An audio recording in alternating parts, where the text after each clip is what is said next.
यह कहानी चीन के बीजिंग शहर की है, जहां पर 14 नवंबर 1995 की वह अंधेरी रात थी।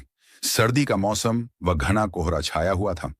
ठंडी का मौसम होने के साथ साथ सर्द हवाएं भी चल रही थीं, जिसके कारण काली रात में रूट नंबर 375 की बस रोज की भांति अपने गंतव्य स्थान के लिए रवाना हुई। बस के अंदर यात्रियों से पूरी सीट भरी हुई थी, जिनमें प्रत्येक यात्री को कोई ना कोई बस स्टॉप पर उतरना था। लोग अपने अपने गंतव्य स्थान पर पहुंचने के लिए बहुत ही बेचैन थे, क्योंकि ठंडी का मौसम था और रात भी हो गई थी। इसलिए बस प्रत्येक बस स्टॉप पर रुक रुक कर जाती थी, जिससे जिनको जहां पर उतरना था वह यात्री बस से उतर जाए। धीरे धीरे बस सभी स्टॉप पर रुकती गई और बस से यात्री उतरते गए। अब बस पूरी तरह से यात्रियों से खाली हो चुकी थी। जब सभी यात्री बस से उतरकर अपने अपने घरों की ओर चले जाते हैं, तो बस में ड्राइवर और महिला कंडक्टर के अलावा कोई यात्री नहीं रहता है। और बस को रात में अभी बहुत लंबा सफर करना बाकी था, जो घने जंगलों और ऊंचे ऊंचे पहाड़ों के मध्य चलकर चलकर अभी 7 स्टॉप को पार करना था, जो बस ड्राइवर के लिए एक बहुत बड़ी चुनौती थी।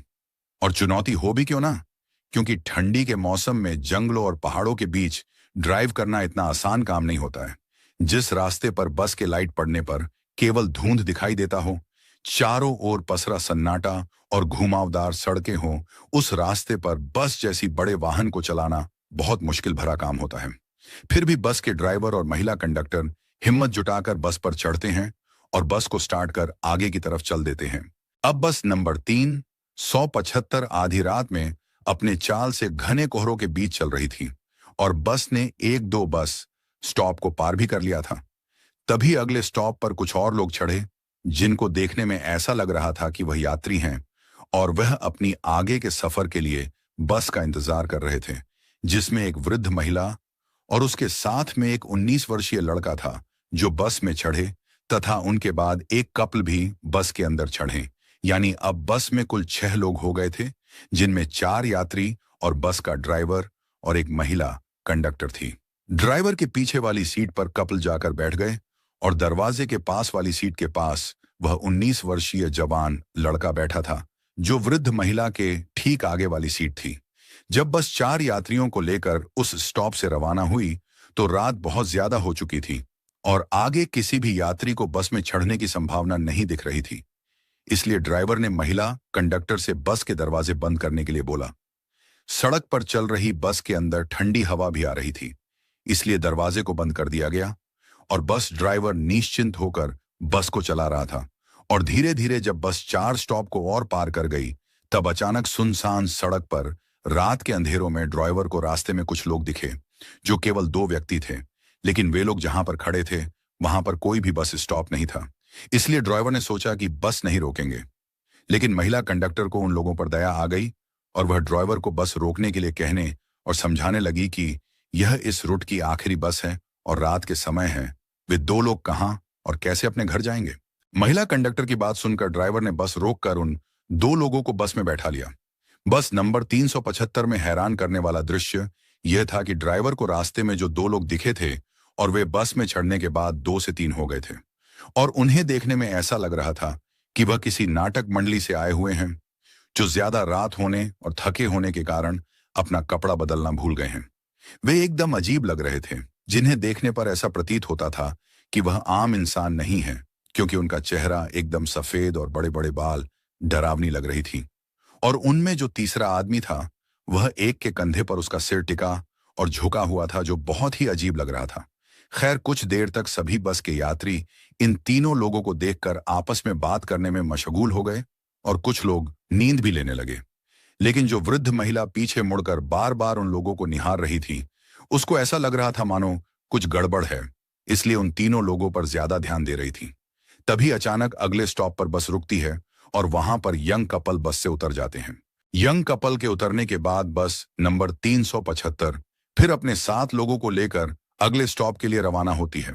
और जब कुछ समय तक बस चलती है, तो एक बार और वृद्ध औरत पीछे मुड़कर उन 3 लोगों को देखती है और उसके बाद अपने सामने बैठे हुए 19 वर्षीय लड़के की तरफ देखती है और उसको एक जोरदार थप्पड़ जड़ देती है और जोर जोर से चिल्लाने लगती है कि मेरा पर्स गुम हो गया है, जो तुमने ही चुराया है। मेरा पर्स जल्दी मुझे वापस करो, बताओ मेरा पर्स तुमने क्यों चुराया? मेरा पर्स कहाँ है? वृद्ध महिला के इस शोर गुल से सभी बस में बैठे लोग हक्का बक्का रह गए कि आखिर में अचानक इस बूढ़ी औरत को हो क्या गया है और इसका पर्स कौन चुरा लिया। सभी लोग इधर उधर देखने लगे। तभी लड़के ने वृद्ध महिला से कहा कि मैंने आपका पर्स नहीं चुराया है। भला मैं ऐसा क्यों करूंगा? लड़के की बात सुनकर महिला कंडक्टर ने भी वृद्ध महिला से कहा कि हाँ, वह लड़का आपका पर्स कैसे चुरा सकता है, क्योंकि वह तो आपके आगे बैठा है, जो आपके ठीक सामने है। आपको जरूर कोई गलतफहमी हुई होगी। बस ड्राइवर ऑफ कंडक्टर के द्वारा बार बार लड़के को निर्दोष बताए जाने पर भी वृद्ध महिला अपनी बातों से पीछे नहीं हटी और वह लड़के को दोषी बताकर ड्राइवर को अगले स्टॉप पर बस रोकने के लिए कहने लगी और लड़के को पुलिस स्टेशन ले जाने की बात करने लगी। ड्राइवर ने आखिर में विवश होकर अगले स्टॉप पर बस रोककर उन दोनों को नीचे उतार दिया। जब वृद्ध महिला ने लड़के को चोरी का आरोप लगाकर उसे बस नीचे उतार दिया और अपने भी उतर गई, जिस कारण लड़का बहुत ही परेशान हो गया था कि जब मैंने चोरी की ही नहीं तो ये वृद्ध महिला मेरे ऊपर ऐसा आरोप क्यों लगा रही है। ऐसा सवाल लड़के के मन में चल रहा था। तभी वृद्ध महिला ने अपने चारों तरफ देखा और फिर लड़के को देखकर एक लंबी राहत की सांस ली और तभी परेशान लड़के के कंधे पर हाथ रखकर बोली कि परेशान मत हो, मेरा पर्स चोरी नहीं हुआ है। मैंने यह चोरी का ड्रामा केवल तुम्हारी जान बचाने के लिए किया है, क्योंकि अगर मैं ऐसा नहीं करती तो शायद हम लोग जिंदा नहीं होते। महिला की बात सुनकर लड़का आश्चर्यचकित होकर बोला कि यह आप क्या बोल रही हैं और आखिर में आपने मेरी जान कैसे और किससे बचाई है। तभी वृद्ध महिला ने लड़के से कहा कि तुम्हें याद है कि बस में जब हम लोग यात्रा कर रहे थे तो सुनसान रास्ते में दो लोग बस में चढ़े थे, जो बस के अंदर तीन लोग दिखाई दे रहे थे। मैं तभी से उन लोगों को देख रही थी। वे लोग शुरू से ही अजीब लग रहे थे। मैं समझ गई थी कि वह आम इंसान नहीं है और जानते हो, उस समय मेरे को पूरा विश्वास हो गया। जिस समय हवा के द्वारा उनके कपड़े इधर उधर उड़ रहे थे, तभी मैंने उनके पैरों की तरफ देखा तो सन्न रह गई, क्योंकि उनके तो पैर ही नहीं थे। तब मैं जान गई कि वे इंसान नहीं है, वे भूत हैं। इसलिए मैंने पर्स चोरी का ड्रामा कर अपने आप को और तुमको बस से उतारना चाहती थी। ये सब बातें सुनकर लड़के ने उस वृद्ध महिला को धन्यवाद किया और वे दोनों पुलिस स्टेशन गए और पुलिस को पूरी बात बताई। लेकिन पुलिस ने इस बात को गंभीरता से नहीं लिया और उन दोनों को घर जाने के लिए बोल दिया। जब बूढ़ी औरत और लड़का बस नंबर 375 की आपबीती सुनाने पुलिस स्टेशन गए तो इनकी बातों को गंभीरता से नहीं लिया गया। लेकिन अगले दिन सुबह जब पुलिस को यह सूचना मिली कि युएन मिंग हुआन्स बस टर्मिनल से फ्रेग्रेंट हिल तक जाने वाली रूट बस नंबर 375 लापता है, वह अपने निर्धारित स्टेशन पर नहीं पहुंची है, तो यह खबर पूरे बीजिंग में आग की तरह फैल गई और यह घटना पुलिस के लिए एक चुनौती बन गई, जिससे पुलिस यह सोचने पर विवश हो गई कि रात के समय जो वृद्ध महिला व लड़के जो बात का जिक्र कर रहे थे, वह घटना वास्तव में सही था।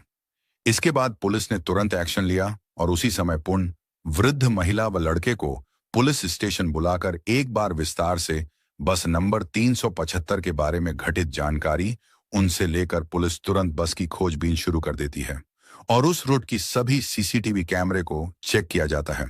लेकिन सबसे आश्चर्य की बात यह है कि इन कैमरों में इस रूट पर कोई भी बस दिखाई नहीं दिया, जिससे बस को पता करने में और कठिनाई होने लगी।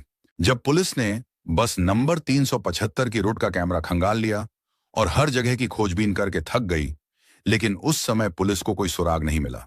लेकिन 16 नवंबर को पुलिस को कहीं से सूचना मिली कि फ्रेग्रेंट हिल से करीब 100 किलोमीटर की दूरी पर नदी में एक बस गिरी है, तो फौरन पुलिस अपने दल बल के साथ दुर्घटना स्थल पर पहुंचती है और क्रेन की मदद से उस बस को बाहर निकाला जाता है, जिसके अंदर 5 लोगों की लाश निकलती है, जिसमें एक औरत की लाश होती है और जांच में यह पाया जाता है कि यह वही बस 9375 है जो गायब हुई थी और जिसके बारे में उस दिन रात में वृद्ध महिला व नवयुवक बताना चाह रहे थे कि बस में ड्राइवर और महिला कंडक्टर के अलावा 3 लोग और बैठे थे, जो इंसान नहीं कोई भूत लग रहे थे, क्योंकि उनके पैर ही नहीं थे।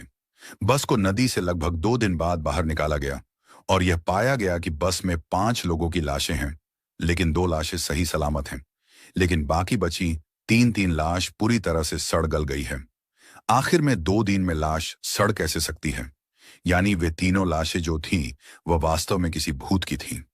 इसके अलावा दूसरी बात यह देखा गया कि जिस रूट पर बस चल रही थी उस रूट के सभी सीसीटीवी कैमरे में बस का कुछ पता नहीं चला, यानी कैमरे में बस कैद नहीं हुई। यह बातें सभी को आश्चर्यचकित किया। तीसरी बात है जो सबको आश्चर्यचकित किया, जो सबसे अजीब था, वो यह था कि बस के फ्यूल टैंक में इतना फ्यूल ही नहीं था कि बस और 100 किलोमीटर चल सकती थी। लेकिन यह कैसे और इतनी दूर तक जा सकी? बाद में जब फ्यूल टैंक को खोला गया और देखा गया कि उसमें कितना फ्यूल बचा है, तो यह सच सामने आया कि टैंक में फ्यूल ही नहीं है, बल्कि फ्यूल की जगह पर खून है। यानी पूरा टैंक खून से भरा हुआ है, जिससे देखकर सभी लोग डर गए और यह बातें पूरे चीन के बीजिंग शहर में फैल गईं। इसलिए बस नंबर 375, बस 375, नो 375 की डरावनी कहानी आज भी लोगों के जहन में फैली हुई है। हालांकि इस घटना को बहुत से लोग एक काल्पनिक कहानी मानते हैं, लेकिन कुछ लोग इसको सच भी बताते हैं।